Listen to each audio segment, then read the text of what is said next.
Salve a tutti amici di Angolo Nerazzurro, bentornati sul canale. Buon fine 2025 e vi anticipo già gli auguri di buon 2026. Andiamo a parlare di calciomercato in casa Inter, visto che nelle ultime ore impazza il nome di Joao Cancelo. Andremo quindi a vedere costi e fattibilità dell'operazione, quali sono i vantaggi che porterebbe l'arrivo di Cancelo all'Inter, che, specifichiamolo, sarebbe un prestito secco, e quale invece è qualche dubbio legato all'operazione. Andremo poi a vedere le ultime anche riguardanti Hakan Çalhanoğlu, Muaremovic, Frattesi. Insomma, faremo una panoramica a 360 gradi del calciomercato dell'Inter.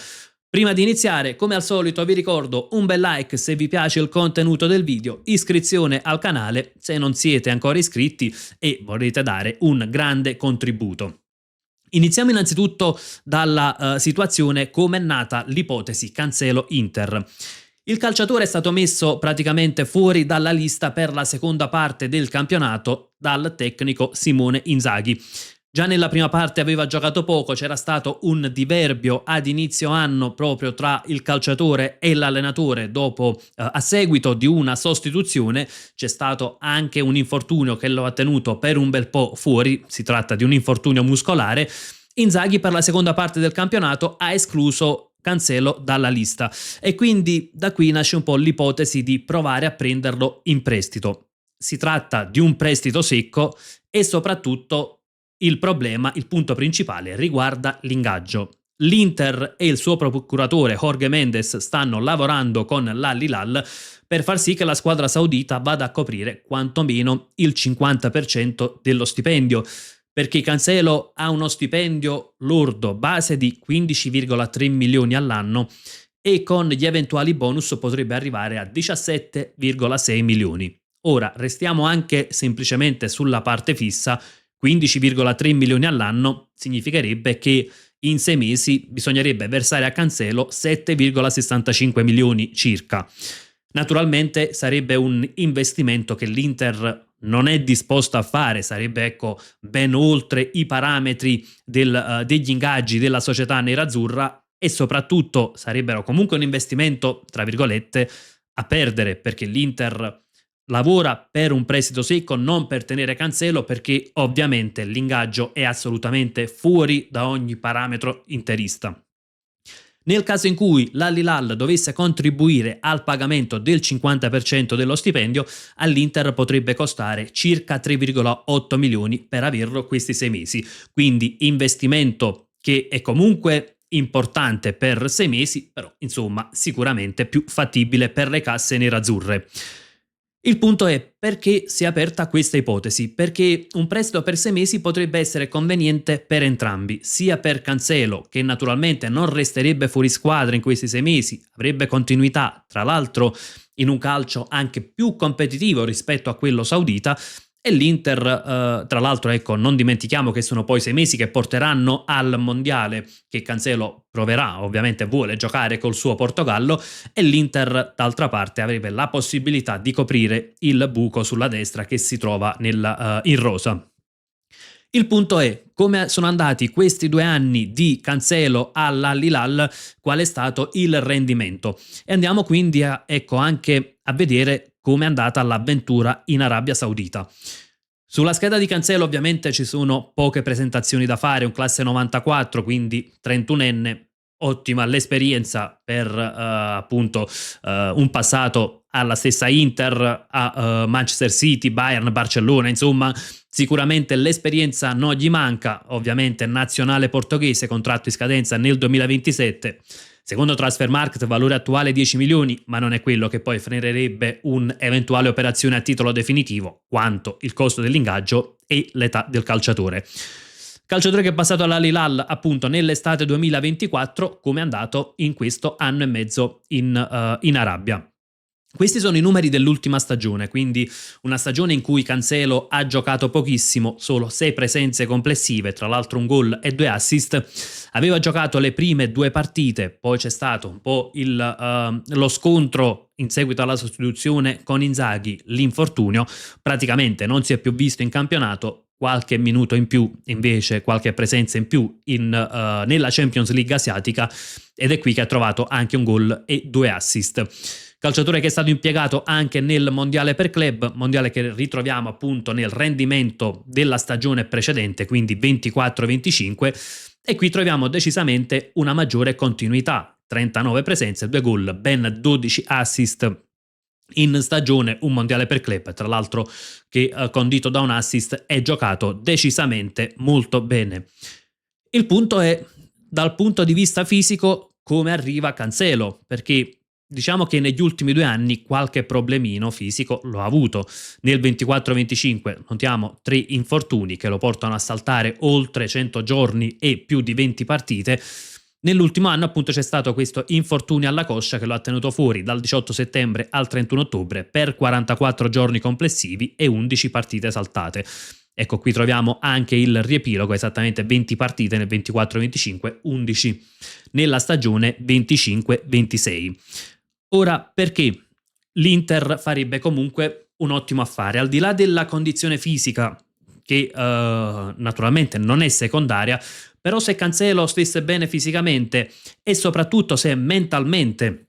è pronto a tornare nel grande calcio, perché poi sappiamo il calcio saudita è diverso, l'Inter è vero che si troverebbe a fare un investimento tra i 3 e i 4 milioni, però andrebbe a coprire il buco sulla fascia destra, non avrebbe problemi di inserimento nel grande club, perché naturalmente Cancelo non ha di questi problemi, ha tanta esperienza in club importanti, anche nel caso in cui dovesse utilizzarlo in Champions sicuramente non soffrirebbe il palcoscenico europeo, e allo stesso tempo l'Inter avrebbe quella possibilità di rimandare l'investimento a giugno. Perché rimandare l'investimento? Non per una situazione prettamente economica, ma per 2 principali motivi. Il primo è che gennaio non è facile fare investimenti importanti, perché, per fare un esempio, il nome di Palestra è in prestito al Cagliari, il Cagliari difficilmente accetterà l'interruzione del prestito, e così ovviamente anche per altri nomi. Ecco, a stagione in corso raramente le squadre fanno delle cessioni pesanti o vanno a chiedere oltre il valore del calciatore. Invece, ecco, rimandare l'investimento a giugno darebbe la possibilità di programmare e soprattutto andare poi a fare l'investimento già sapendo quale sarà anche il destino di Dumfries, perché Dumfries ha comunque una clausola da 25 milioni e quindi l'Inter a giugno o luglio naturalmente potrebbe, ecco, andare a fare l'investimento sulla fascia destra consapevole del fatto che, o meglio, già consapevole del destino di Dumfries, e quindi l'investimento, ovviamente un conto è prendere un vice Dumfries, qualcuno magari da far crescere alle spalle di Dumfries per poi prenderne il posto negli anni successivi. Un'altra situazione invece se Dumfries dovesse partire, quindi serve un titolare per l'immediato. Ecco, con questo l'Inter, con l'eventuale arrivo di Cancelo, potrebbe andare a coprire questa mancanza nella rosa, non metterebbe completamente in disparte Luis Enrique, perché naturalmente ecco, lo spazio ci sarebbe anche per il brasiliano, che è stato un investimento importante e di sicuro l'Inter non intende ancora bocciarlo,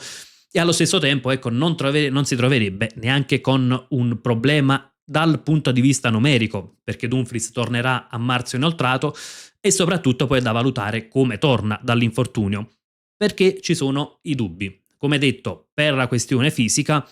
e per la questione appunto del fatto che Cancelo dovrebbe tornare nel grande calcio, e quindi anche per un aspetto mentale di attitudine dal punto di vista psicologica, anche se forse lì ci sono meno perplessità rispetto all'aspetto fisico, e soprattutto perché comunque l'investimento sarebbe importante, perché per un semplice prestito senza alcun diritto di riscatto, naturalmente investire circa 4 milioni è un investimento sicuramente importante. Per quanto riguarda invece le altre situazioni in casa Inter, c'è la situazione legata ad Hakan Çalhanoğlu. Nel mese di gennaio potrebbero esserci degli incontri, o meglio, quasi sicuramente ci saranno degli incontri per discutere del rinnovo eventualmente fino al 2029. Questo non significa che Çalhanoğlu sicuramente resterà, però ecco, le parti comunque si incontreranno. L'Inter perché può decidere di rinnovare Çalhanoğlu? Perché quest'anno è diventato un punto fermo, anzi sta giocando su livelli decisamente più alti anche rispetto alla scorsa stagione, non c'è già un sostituto pronto di Çalhanoğlu, tant'è vero che un regista vero e proprio in rosa non c'è, il suo posto l'ha preso Zielinski quando ecco, è mancato il turco, con ottimi risultati, ma comunque non è né un regista né un calciatore, tra virgolette, ecco, da tenere per il futuro, perché comunque hanno la stessa età, sono entrambi classe 94, e soprattutto ecco perché non è semplice proprio da sostituire Çalhanoğlu, quindi con l'eventuale prolungamento l'Inter potrebbe far tornare Stankovic e far crescere magari Stankovic accanto a Çalhanoğlu, fare l'investimento su un altro regista, ma ecco, trovarsi comunque a gestire la situazione con calma, a non essere obbligata magari quest'estate a cedere il turco perché poi rimarrebbero soltanto 12 mesi di contratto e a prendere subito un sostituto con tutti i rischi del caso per un ruolo delicato. In questo modo l'Inter rinnoverebbe Çalhanoğlu, avrebbe comunque la certezza anche per il prossimo anno, perché poi un calciatore di 31-32 anni il prossimo anno è comunque più che affidabile e potrebbe ecco poi iniziare a pensare alla sostituzione in tutta serenità.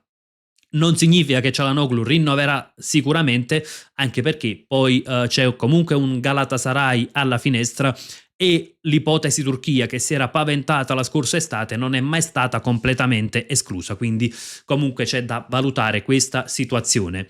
Per quanto riguarda invece Mouaremovic, ecco, l'Inter potrebbe muoversi perché, ecco, secondo le ultime voci, il quinto a destra non è l'unica operazione che cercherà di fare l'Inter. Si cercherà anche un difensore che possa giocare sia al centro sia sul centro-sinistra. Mouaremovic è uno dei nomi, confermato anche dal presidente del Sassuolo, che ha parlato di un contatto con l'Inter, non c'è l'offerta, però sicuramente è un nome che interessa all'Inter, perché potrebbe essere una buona operazione Mouaremovic. Secondo me non è già un calciatore da Inter, non è pronto per fare il titolare all'Inter,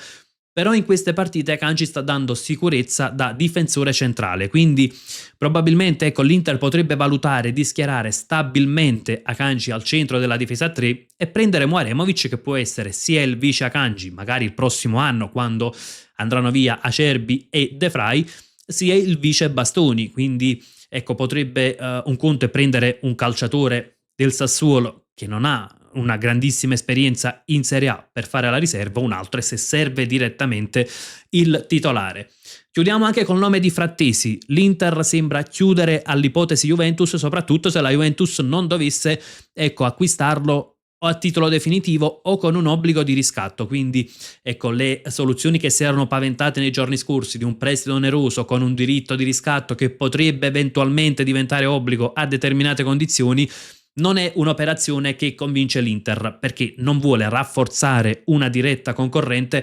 e su questo io sono d'accordissimo con la visione della società nerazzurra, naturalmente se dovesse essere confermata, perché è vero che la Juventus è a -4 con una partita in più, però insomma andare a rafforzare una squadra che comunque non è lontanissima in classifica, una squadra che comunque è sempre una diretta concorrente, per quest'anno lo sarà anche per il prossimo, ecco, andarla a rafforzare significa semplicemente risolvere un problema, se di tale possiamo parlare, con Frattesi, e soprattutto incassare quanto si chiede, perché nel momento in cui la Juventus presenta i 30-35 milioni che chiede l'Inter, e allora poi automaticamente l'Inter può a sua volta rafforzarsi e andare a reinvestire quei soldi insomma che arrivano dalla società bianconera. Cederlo in prestito con un diritto di riscatto significa non aver certezza di incassare, ma nel frattempo in questi 6 mesi andare a rafforzare la Juventus, quindi ipotesi secondo me assolutamente da escludere. Vedremo poi come proseguirà anche la situazione, come si evolverà a gennaio con un Frattesi che naturalmente chiede spazio, anche perché con l'Inter sta continuando ad averne col contagocce, e quanto si era un po' paventato con l'arrivo di Chivu, quindi con la possibilità di un sistema di gioco diverso con più spazio per Frattesi, non si è concretizzato. Quindi ad oggi sicuramente Frattesi spinge per la partenza, però d'altra parte l'Inter non può certo regalare quello che è stato un investimento importante, ed è chiaro che cercherà di monetizzare poi eventualmente per reinvestire già in questo mercato di gennaio. Ragazzi, fatemi sapere anche la vostra nei commenti, cosa ne pensate dell'eventuale affare Cancelo, del rinnovo di Çalhanoğlu, del nome di Mouaremovic, Insomma, come al solito discutiamo su tutto ciò che riguarda la nostra Inter e come sempre io vi lascio con un gran bel Forza Inter.